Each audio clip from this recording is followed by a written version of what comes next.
Amém. Eu quero te convidar a abrir a sua Bíblia.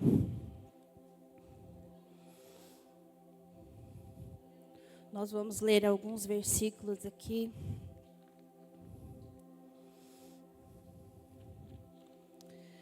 Oséias 2, 23. É o primeiro que nós vamos ler aqui.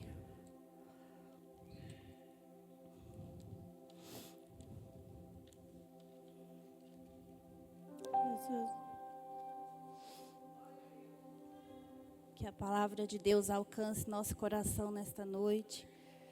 Oséias 2, 23. Ali no final, Deus fala assim: semearei Israel para mim na terra e compadecer-me-ei da desfavorecida. E ao não meu povo direi: tu és o meu povo. E ele dirá: tu és o meu Deus. Amém? Podem se assentar. Eu quero ler ainda Isaías 43, capítulo 1, versículo muito conhecido, que particularmente fala muito ao meu coração, para complementar Oséias 2, 23. A palavra diz em Isaías 43, 1. Mas agora, assim diz o Senhor, que te criou, ó Jacó, e que te formou, ó Israel. Não temas, porque eu te remi. Chamei-te pelo teu nome, tu és meu.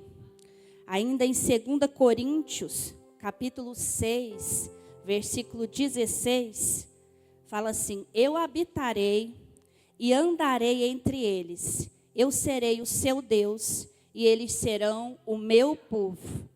Eu vou ler ainda mais uma referência. Eu não sei se você já pegou, mas ele nos chama dele. Ele disse que nós somos dele, não foi uma, nem duas, nem três vezes na palavra dele. Vou ler mais uma. Então, em João, em 1 Pedro 2,9, fala: vós, porém, sois geração eleita, sacerdócio real, nação santa, povo de propriedade exclusiva de Deus. Propriedade exclusiva de Deus, para anunciar as grandezas daquele que vos chamou das trevas para a sua maravilhosa luz. E se a gente lê ali em Cantares, nós vemos versículos que falam: eu sou do meu amado e o meu amado é meu. O Senhor nos dá um senso de pertencimento. Pertencimento cura as lacunas da nossa alma.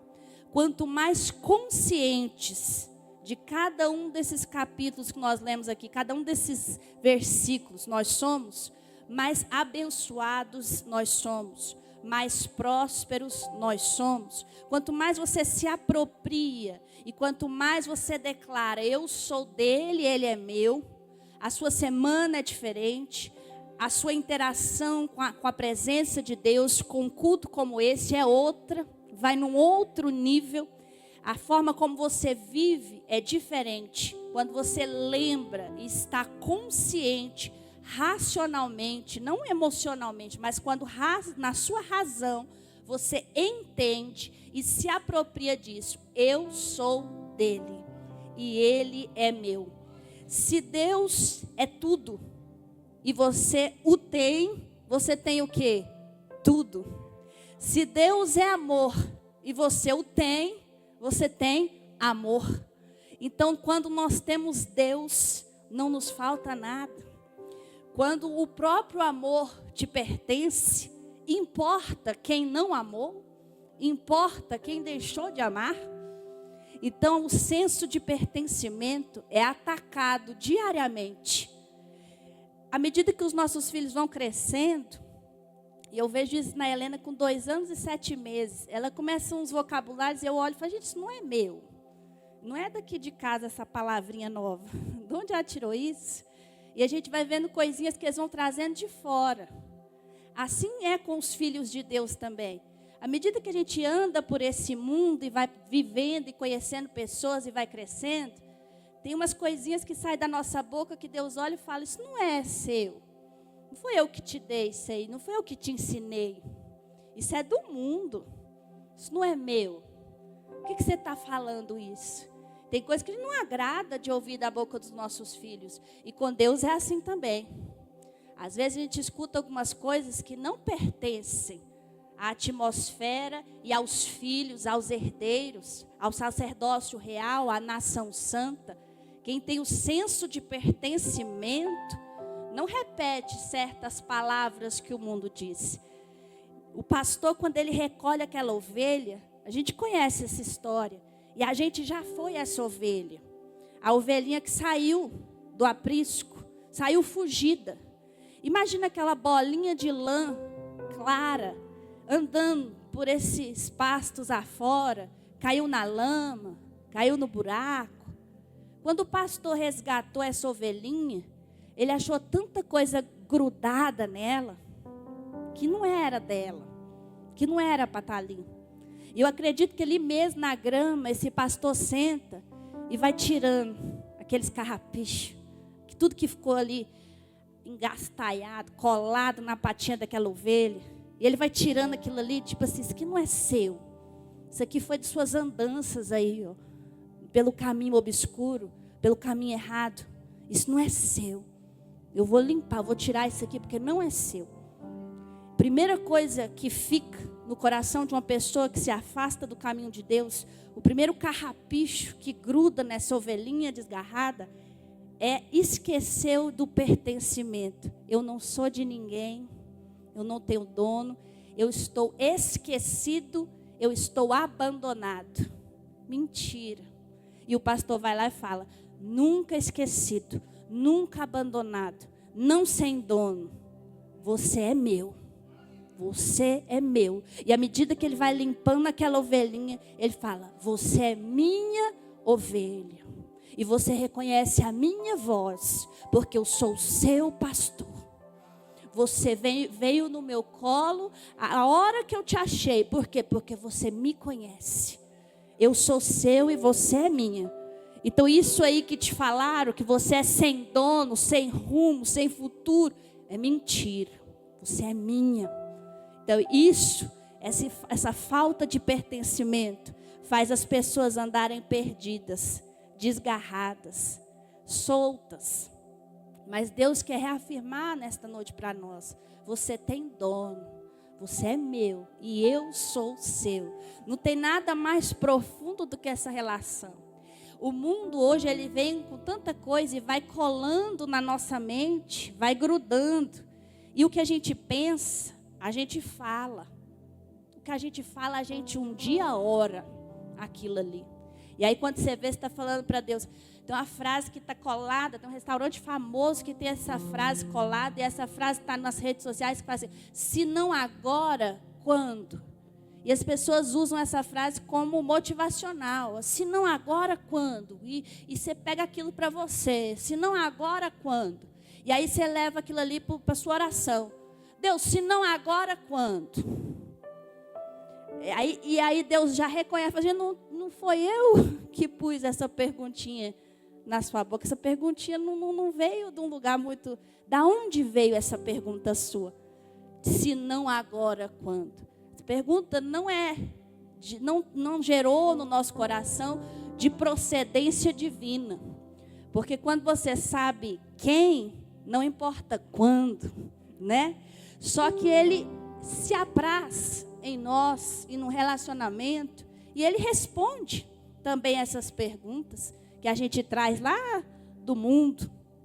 E muitas pessoas com a sua bagagem de frustração, ansiedade, e cheio dessas frasezinhas chiclete, a gente vai desconfiando, distorcendo aquilo que o Senhor disse. O Senhor nos disse que Ele tem um projeto, que Ele tem um plano. E aí a gente fica pensando assim, esse é o tempo oportuno. Olha a minha idade, olha a oportunidade aí, olha a situação que eu estou, se não agora, quando? E aí você começa a ser contaminado por este pensamento de que Deus está atrasado. Deus não se importa mais. Deus falou, mas mudou de ideia. E aquilo ali vai contaminando. E nós vemos pessoas que passaram por isso na Bíblia Sagrada. E se a pergunta é, se não agora, quando? Deus me deu alguns tópicos aqui para responder essa pergunta. Se não agora, quando? Quando a gente aprender algumas coisas. O ferro, se ele não tiver totalmente ali fundido, totalmente aquecido, ele não serve para ser moldado. Então, tem que chegar no fim do processo, senão estraga tudo. E Deus, na sua infinita sabedoria, Ele conhece. Deus é professor e instrutor, a palavra diz em Isaías. O pastor pregou aqui domingo passado que ele ensinou o agricultor que sabe trabalhar com cada semente. Então, nós não ensinamos a Deus. Nós não somos soberanos, nem conhecemos mais do que Ele. Então, precisa aprender algumas coisas para que a gente desfrute da colheita, para que a gente desfrute do tempo de realização, de cumprimento de promessas. Então, quando, Senhor? Quando você entender que você é meu, que independente de qualquer circunstância, você é meu e eu sou seu. Quando a gente entender que Deus é por nós. Há uma verdade que Deus entregou para nós. Está ali em Romanos 8:31. Se Deus é por nós, quem será contra nós? E a Bíblia mostra, ali tem várias passagens, até separei aqui, em 2 Samuel, capítulo 5, versículo 10, fala sobre Davi. Ia Davi crescendo em poder cada vez mais. Por que ele ia crescendo em poder cada vez mais? O versículo complementa: porque o Senhor, Deus dos exércitos, era com ele. A Bíblia fala em algumas situações que Deus era com Davi. Deus é por alguém, significa que Deus está a favor. Ele está no mesmo time. Imagina, né? Vamos tocar na ferida, não, mas se o Messi tivesse no nosso time, né? Se o Cristiano Ronaldo também tivesse no nosso time, tinha gol, tinha muito gol.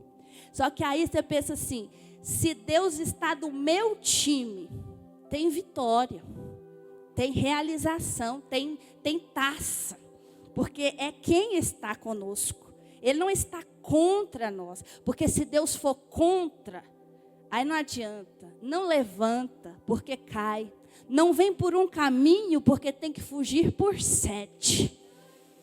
Contra Deus não há como prevalecer.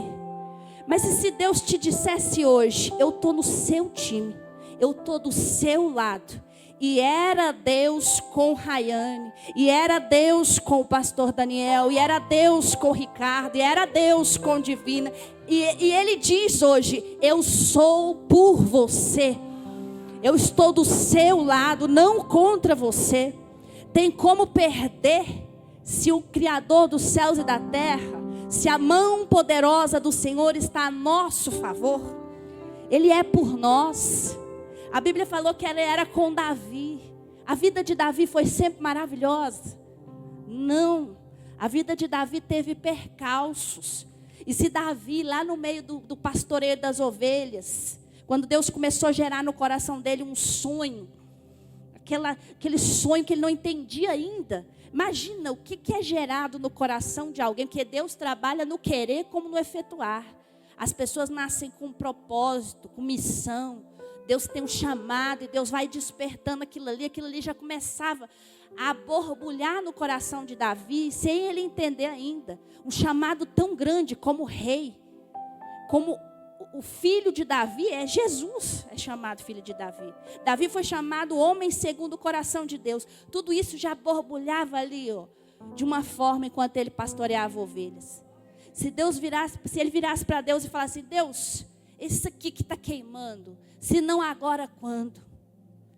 Deus tinha tanto para mostrar para Davi ainda. Quando você entender que você comigo, um urso você vence, um leão você vence. Quando você entender que rejeição familiar e a opinião dos outros não é maior do que a minha opinião. Quando você entender que eu não vejo como o homem vê, mas eu vejo o interior, eu vejo o coração. Davi teve que ganhar algumas pequenas batalhas. E ele se deparou com um gigante, a história mais conhecida. Aquilo ali, se a gente entrar na pele de Davi, naquele momento ali ele penou com a forma como as pessoas o subestimavam. Ser subestimado fere, mas fere o quê? O orgulho. Era Deus queimando o que não era dele na vida de Davi. O orgulho e o ego não podiam caminhar com o propósito que Deus tinha na vida de Davi. Então Deus estava trabalhando. Cada vez que ele era subjugado, era Deus elevando ele a um novo nível. Cada vez que as pessoas olhavam para ele e balançavam o rosto, era Deus falava, é esse aí, é desse jeito. E Saul olhou e falou, você não passa de um menino com coragem, mas um menino. Quando a roupa de Saul ficou tão folgada para ele, humilhante. Os irmãos dele falaram assim, o que você está fazendo aqui? Você veio espiar, né? Que coração esse seu? E ele foi tido ali como uma pessoa que foi ali só para tripudiar em cima da situação. Tudo aquilo que ele ia passando, mas Deus era com ele. No meio da rejeição e da opinião contrária, Deus era com ele. Nas cavernas em que ele se escondeu, imagina, você tem que se esconder quando você se sente injustiçado, mas ainda assim é verdade dizer que Deus era com Davi. E se cumpriu. E aqui a gente vê, esse versículo que nós lemos, fala que Davi é o ungido rei de todo Israel.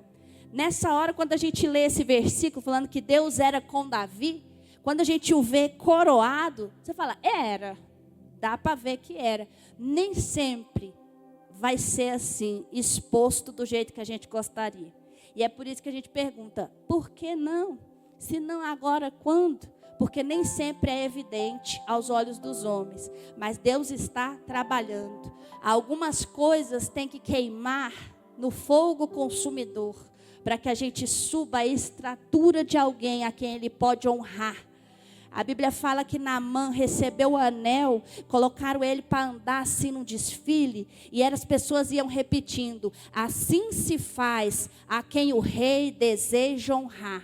Tudo que foi feito por Amã foi revelado, toda injustiça cancelada, e foi lido um livro. O rei estava com insônia, providencialmente, aquele rei leu tudo o que Mardoqueu tinha feito, e viu que ele não tinha sido honrado. E tudo cooperou para aquele momento de honra. Esther subir ao cargo e à posição de rainha. Nada por engano, nada coincidência. E teve aquele desfile. E as pessoas diziam, assim se faz a quem o rei deseja honrar. Existe um momento, existe um desfile, existe o dia que Deus coloca o anel do seu dedo. E as pessoas não terão outra frase senão essa. Olha ali, ó. Olha como se faz a quem o rei deseja honrar. Mas quando a gente ouve uma palavra como essa e fala, Deus, mas quando? Quando é meu desfile? Quando vem o meu anel?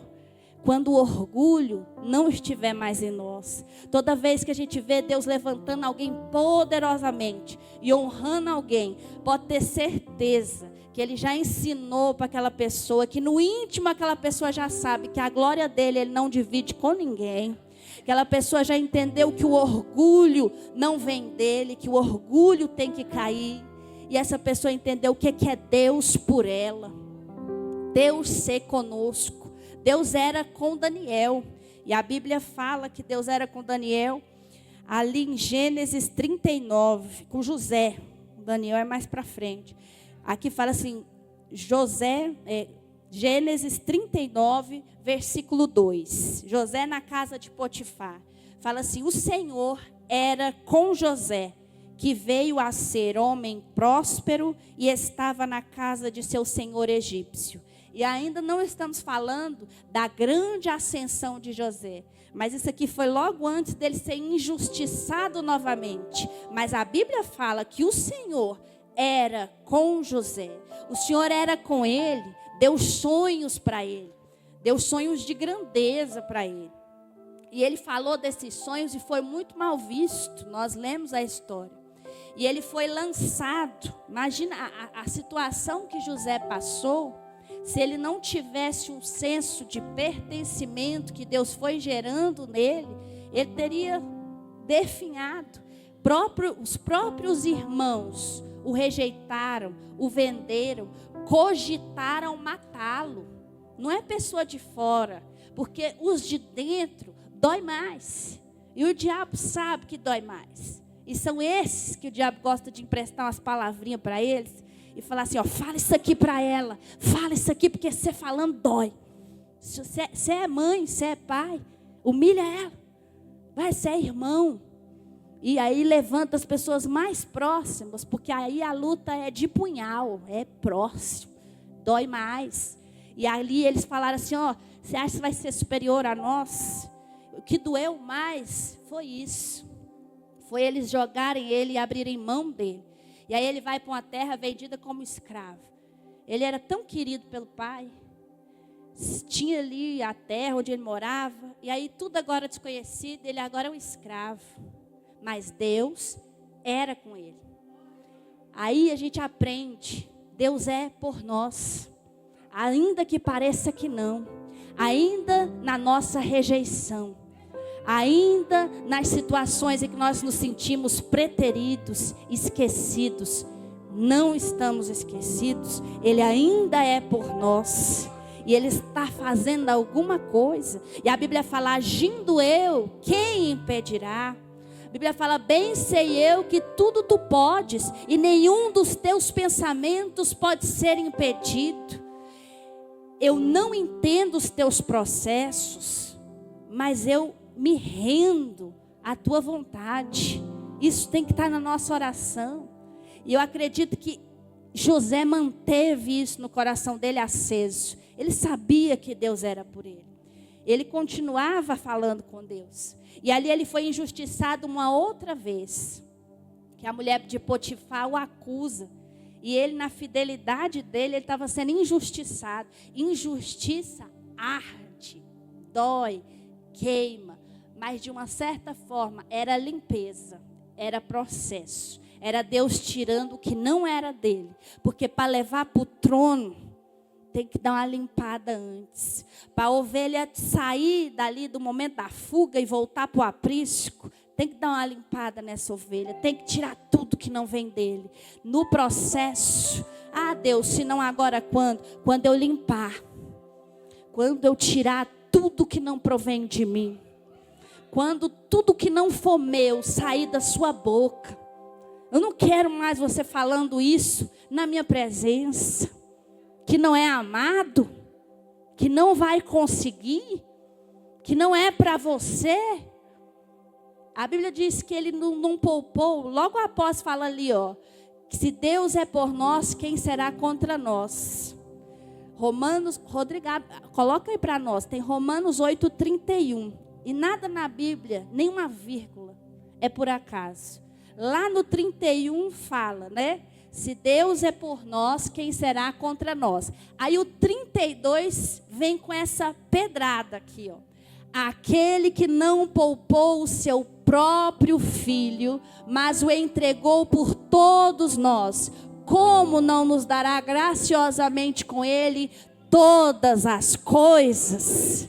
Eu te dei o meu filho. O que eu não te dou? O que eu não farei por você? O que falta? Não falta. A fidelidade de Jesus naquela cruz apontou aqui para a cruz. Logo quando falou, então se ele falar que é por nós, é até a cruz. Se ele falou que é por nós, não tem preço, não tem volta. Não tem olhar para trás, não tem nada que ele não entregue pela sua liberdade. Pela sua vitória, derramou sangue. Não é um sangue qualquer, foi preço do sangue do filho dele. Então isso é ele fazendo uma aliança conosco. Eu sou por você neste nível, nesta intensidade. Então a gente pode tomar isso para nós. Imagina viver uma vida consciente, com a sua alma proclamando e o seu espírito testificando que Deus é com você. E ele não parou no é por você. Ele ainda foi mais longe. Ele quis não ser apenas o Deus conosco, o Emanuel, mas ele quis ser o Deus que habita. Ele quis habitar. É o Deus em. No inglês tem uma expressão que é in the room. Ele é o Deus no cômodo, no quarto, dentro. É o Deus que habita. É o Deus que está no interior. A Bíblia fala que agora não vos deixarei órfãos. Enviarei o meu Espírito. O Espírito que ressuscitou Jesus de dentre os mortos. Ele não se mudou para a mesma rua que a nossa. Ele não frequenta a mesma igreja que nós. Não apenas. Ele não virou o nosso vizinho. Ele não falou, vou morar na sua casa. Não, ele foi mais longe. Ele disse, você é minha casa. Eu vou morar em você. Então significa que ele é por mim. Ele habita em mim. Então ele me empodera, ele me habilita, ele me autoriza, ele me enche. É muito além. Ele está em mim. Somos sua casa. Sua casa. O que nós vamos fazer com isso? É o que o Espírito Santo te pergunta nessa noite. Eu estou dizendo que eu sou por você. Eu estou dizendo que eu estou em você. Meu nome é Emanuel, Deus conosco, Deus contigo. O que você vai fazer com isso? Como que você vai viver a partir disso? Como vai ser sua oração a partir disso? O Espírito diz, não há limites. Eu não tenho te dado o meu Espírito por medida, diz o Senhor. É sem medida. O que você vai fazer com isso? É o que Deus está ansioso para ver. O que você faz com tudo isso que eu coloquei em você? O que a gente faz com a verdade dessa? Ele é por mim. Ele está em mim. Davi, ele conseguiu resumir isso bem no Salmo 139. O mesmo Davi que a gente viu aqui, Davi sabia que Deus era com ele. Senão ele não tinha coragem de parar em pé na frente daquele gigante. Ele não chamou Deus de gigante. O Davi nunca chamou o Golias de gigante. Os outros ficavam o gigante, o gigante, o gigante. Davi falou assim, filisteu incircunciso. Esses dias o Alex me chamou a atenção para isso. Falou, a gente que chama o Golias de gigante, dá muita ênfase para o Golias. A gente dá muita ênfase para o Golias. Nós temos que fazer igual Davi. Filisteu incircunciso. Você não tem identidade, você não tem nome. Porque você vai cair tão rápido que não precisa nem chamar. Não precisa dar nome. E ali Davi ficou de pé diante dele. Falou, eu não vou contra você no meu nome, eu vou no nome do Senhor. Ele sabia, Davi estava consciente de quem era por ele. E não teve outra situação, não tinha outro desfecho. Aquele gigante não tinha outra alternativa, senão cair. Não era o tamanho da pedra, nunca foi o tamanho de Davi, nem o tamanho de Golias. Sempre foi sobre o tamanho de Deus. Nunca é sobre o nosso tamanho, sobre a nossa força, sobre a nossa linhagem. Sempre foi sobre quem Ele é e o que Ele tem feito. Ao invés de escolher nomes para os nossos problemas, dar nome, hoje em dia tem nome para tudo quanto é síndrome, tudo quanto é enfermidade, tudo quanto é desvio de conduta, as pessoas vão pondo o nome. Nós vamos apresentar para essas situações o nome do nosso Deus. Assim como Moisés falou assim, quem que eu vou dizer que me mandou? E ele diz que o eu sou te mandou. Quem que a gente vai falar para os nossos problemas? O eu sou é por mim. Aquele que é, que era e que há de vir, trabalha em meu favor.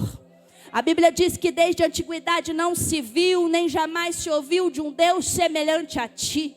As outras religiões acham isso uma heresia, um escândalo. É muito estranho você dizer assim, o meu Deus trabalha em meu favor. Porque eles vão se flagelando para merecer alguma coisa. Vão pagando penitência, oferecendo sacrifício.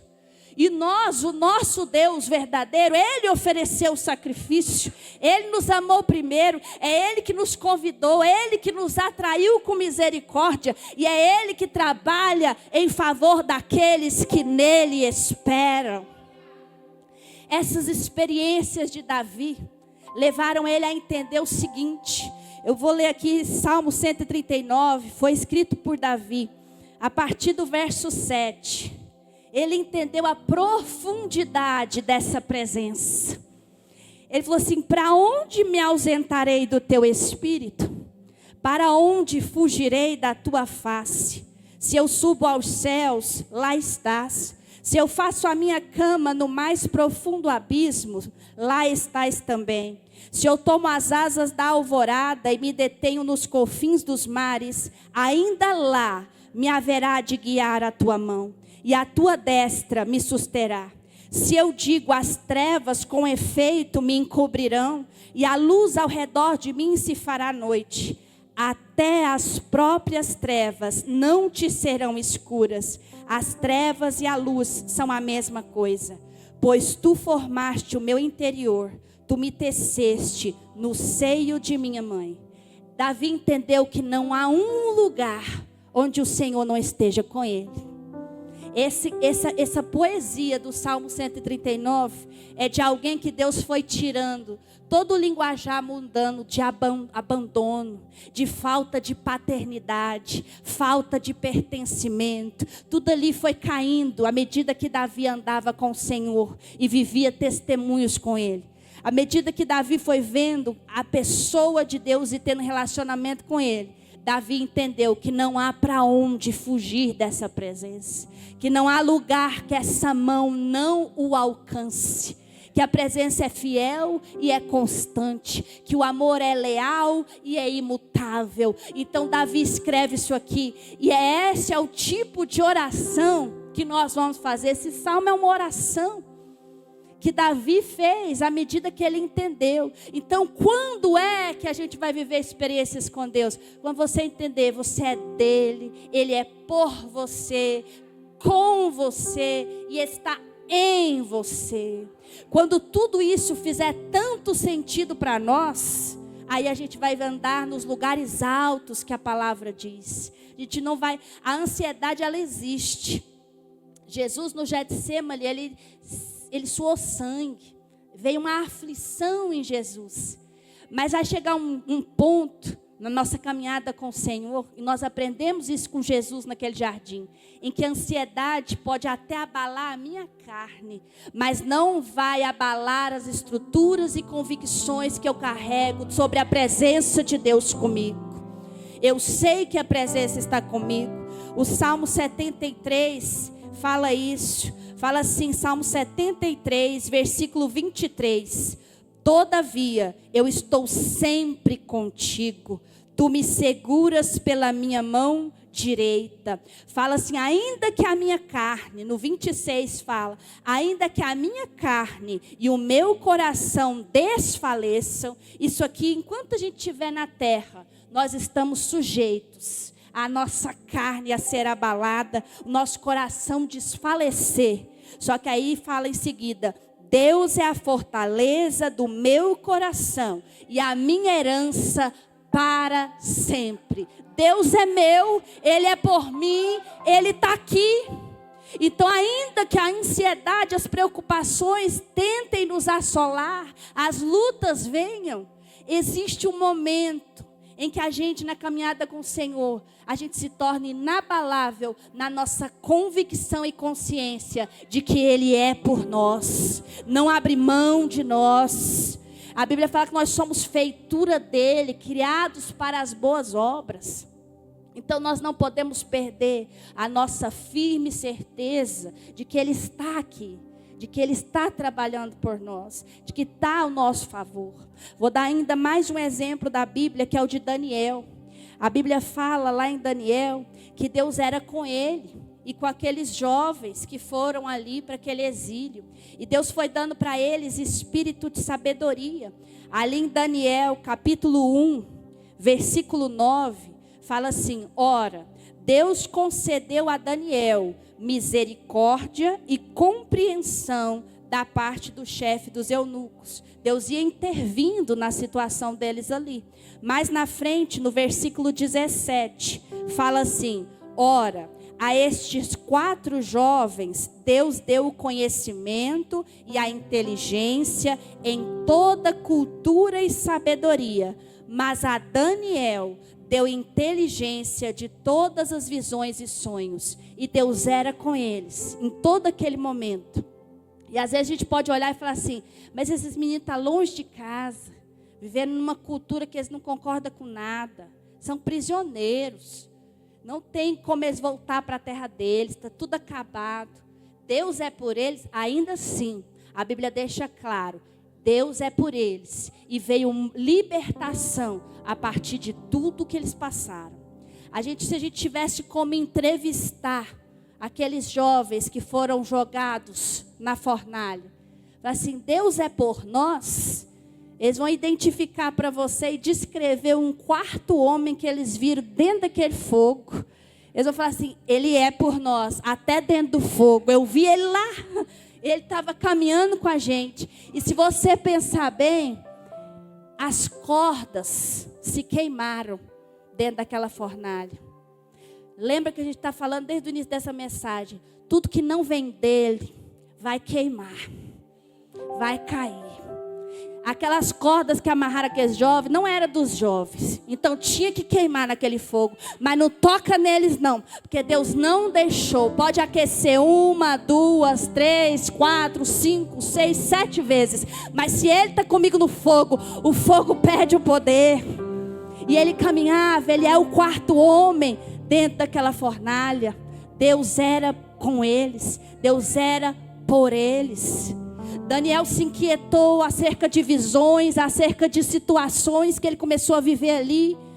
E ele pensando inquieto, e Deus manda o anjo falar assim para ele: não temas, porque desde o início que você aplicou o seu coração, são ouvidas as suas orações nos céus. Eu não mudei, eu sou o mesmo. O Deus que te deu uma ordem e falou: vai, continua com você na caminhada. Deus guia, Deus provê. Deus diz nesta noite: eu não mudei. Eu ainda sou por você e não tirei a minha mão. Eu ainda te ouço. Eu ainda caminho com você nos vales, nas montanhas. Quando passares pelo fogo, eu estarei contigo, não queimarás. Quando passares pelas águas, não te submergirão. Deus é por nós.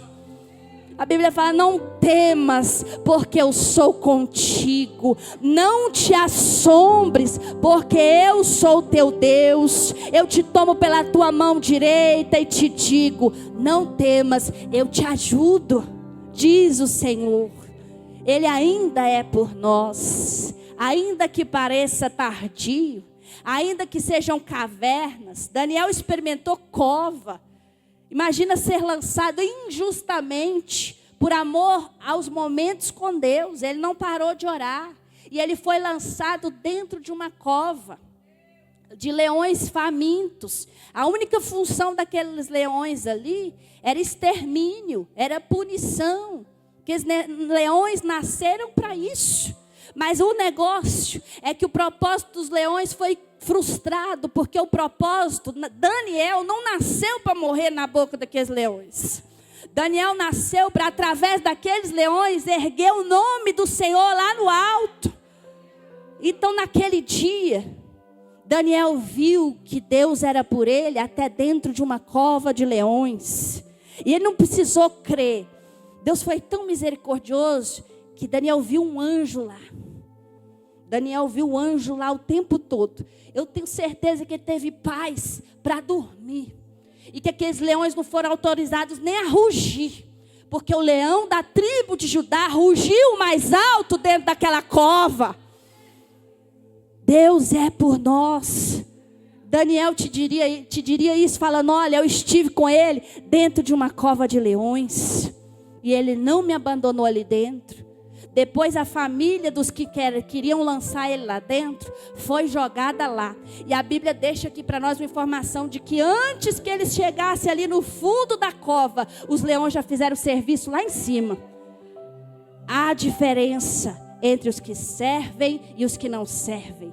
Quando Deus é a favor e quando não é a favor, está tudo ali. É só a gente declarar na nossa vida, na nossa oração, orar a Bíblia, declarar quem é o Senhor. Há poder quando as pessoas que são os filhos, os herdeiros, quando um sacerdote real, quando uma nação santa, quando o povo escolhido abre a sua boca, levanta a sua mão e diz: tu és meu e eu sou teu.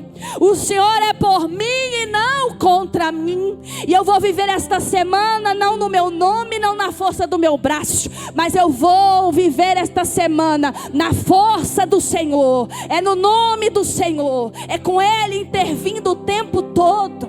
É com Ele pondo a mão dele com a minha. É com Ele habitando em mim de dentro para fora.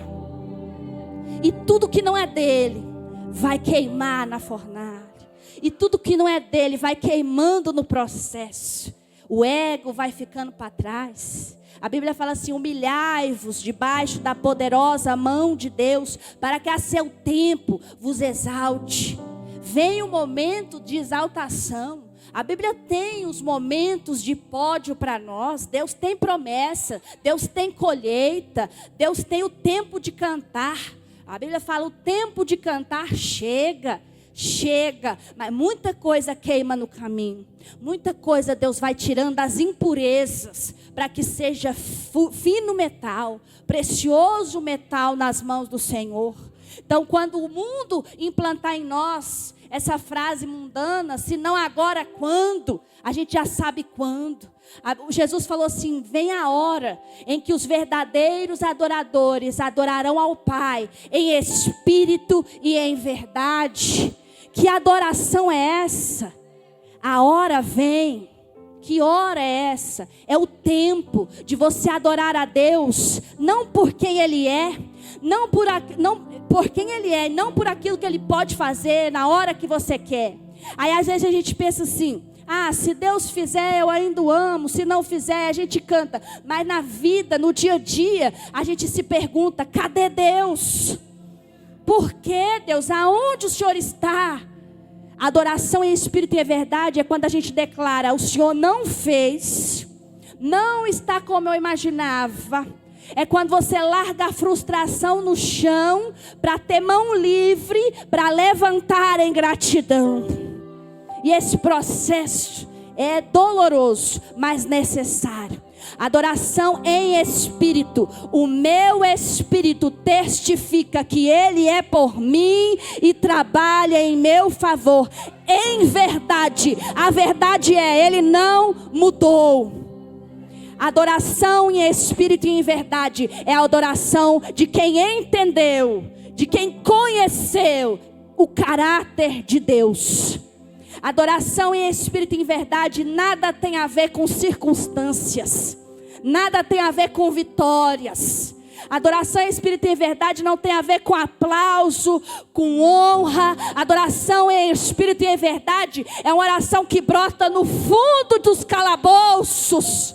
É lá, que lá do fundo do poço, na beirada de uma cama molhada de lágrimas, surge um aleluia. Aleluia, eu ainda creio. Aleluia, o Senhor ainda é Deus. O Senhor trabalha na minha circunstância. Deus não ignora mãos vazias, vazias de bênçãos, vazias de sonho realizado, porque Ele não entregou ainda. Mas essa mão vazia se atreve a se levantar e adorá-lo e dizer: o Senhor é digno, a despeito das minhas circunstâncias. O Senhor ainda é digno. Eu ainda te adoro e eu declaro a tua fidelidade. E o diabo sempre vai mandar um enviado dele para falar: adorar como? Adorar por quê? Ainda. E você ainda. E porque Ele é digno. sempre e para sempre, porque Ele é sempre digno, independente do que eu esteja vivendo. A hora vem em que nós seremos estes tipo de adoradores, em espírito e em verdade. O meu espírito sabe e testifica quem é o meu Deus, e eu sei a verdade, Ele não mudou. Para encerrar, o questionamento que o mundo coloca em nós, e o papai direto tem que limpar da nossa mente, limpar do nosso coração, é por quê? Por que, Pai? Por que assim? Por que tanto? Por quê? O porquê questiona a fidelidade de Deus. O porquê não tinha que estar nas nossas orações, mas está. E às vezes a gente vê alguns hinos, algumas palavras que falam assim: é porque a plateia tem que te aplaudir no final. É porque todo mundo vai ver que você é você. Não é. É porque a promessa tem que se cumprir. E Ele viu em você alguém que vai ser um cumpridor dos propósitos eternos. É porque Ele viu em você alguém que o cumprimento da sua promessa não é livramento só para você, é livramento para toda uma geração. É porque o peso é de glória muito excelente. É porque as aflições deste tempo presente não são para ser comparadas com a glória que em nós há de ser revelada. Por quê, Deus? É porque toda a terra se encherá do conhecimento da glória de Deus. E adivinha quem vai encher a terra do conhecimento da glória de Deus? Você. E é por isso que a caminhada nem sempre é fácil. É porque nós somos os João Batistas dessa geração. Alguém a quem Ele levantou no meio da nossa situação. Ele era estranho, João Batista. A impressão que dá é que ele até não cheirava muito bem. Usava umas roupas esquisitas, comia gafanhoto. Mas ele cumpriu o propósito na hora certa. Ele estava ali fazendo assim, ó, apontando Jesus e falou: lá vem Ele que tira, eis aí o Cordeiro de Deus que tira o pecado do mundo. Eis aí aquele que eu não sou digno de desatar as sandálias. Deus nos chamou para apontar Jesus, para no tempo certo preparar o caminho do Deus vivo. Prepare o caminho do Rei. Os vales serão levantados, os montes vão ser aplainados, para que a glória do Senhor seja revelada, para que o Messias venha. Nós apontamos o Messias, nós mostramos Jesus, levantamos Jesus. Esse é o propósito, esse é o motivo do moldar e do processo. Esse é o motivo das nossas cavernas, dos nossos subir e cair e levantar de novo. É porque é para levantar o nome do Senhor. É para encher essa terra com a glória do Senhor. É para livrar gerações. É para tocar nações que a gente nunca imaginou. É um processo que é uma glória de peso muito excelente que vem sobre nós. Eu quero te convidar a ficar de pé. Nós vamos fazer essa oração nesta noite. Nós vamos pedir: Deus, pastor amado, eu já fui essa ovelhinha toda suja, toda contaminada pelas impurezas desse mundo. Me limpa, tira de mim tudo que ficou arraigado, que não te pertence. Tudo aquilo que o Senhor não nos deu, vai queimar hoje nesse altar. O Senhor envia fogo nesta noite para queimar tudo que não provém dEle. E Ele vai nos dar o senso de pertencimento. Nós somos dEle e Ele é nosso. Ele é por nós. Ele está em nós. E o porquê de tudo isso é para a glória do Senhor. É para cumprir propósito. É para cumprir promessa. É para gerar livramento. É para gerar escape. E nós diremos: Senhor, eis-nos aqui neste tempo. Senhor Deus Todo-Poderoso, nós levantamos ao Senhor um clamor nesta noite. Deus, abre os nossos olhos para que a gente enxergue a mão poderosa do Senhor trabalhando em nosso favor. O Senhor está sempre agindo, trabalhando em favor daqueles que esperam no Senhor. Jamais serão decepcionados aqueles que colocaram em Ti a sua confiança. O Senhor não falha, Tu és o Deus infalível. Senhor, em nome de Jesus eu quero declarar, a despeito de tudo que eu já questionei, duvidei, de toda oração contaminada por frases deste mundo, nesta noite eu quero declarar, eu sei que o Senhor é por mim sim, é por mim, eu sei que estás comigo, eu sei que trabalhas em meu favor. Deus, queima tudo que não vem de Ti.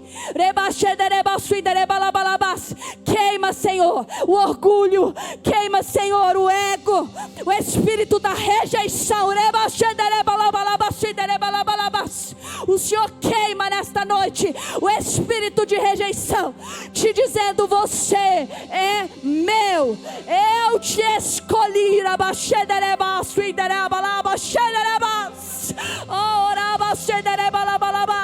Somos teus e o maligno não nos toca.